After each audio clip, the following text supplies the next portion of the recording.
వాళ్ళు కడతామని అడిగితే కదా మేము ఆపమని చెప్పడానికి. ఎజెండాలో వాళ్ళు కడతామన్న ప్రతిపాదననే చర్చకు రానప్పుడు ఆపమనే చర్చనే రాదు. రేవంత్ రెడ్డిని ప్రెస్ మీట్లు ఏమంటాడు?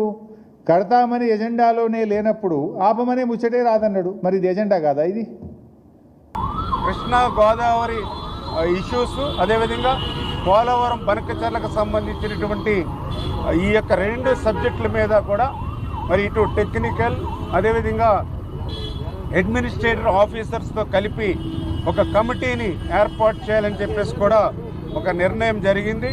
ఎందుకంటే ఈ కమిటీ ద్వారా ఒక బేసిక్ మెకానిజం ఏదైతే మరి బిల్డప్ చేసుకుని ఒక రోడ్ మ్యాప్ని ముందుకు తీసుకెళ్లేటువంటి విధంగా ఈ యొక్క టెక్నికల్ అదేవిధంగా అడ్మినిస్ట్రేషన్ ఆఫీసర్స్తో కలిపేసేటువంటి ఈ కమిటీ కూడా పెద్ద కాలయాపన లేకుండా రేపు మండే లోపుగానే ఈ కమిటీని కూడా ఏర్పాటు చేసుకుని నిర్ణయం తీసుకోవడం జరిగింది.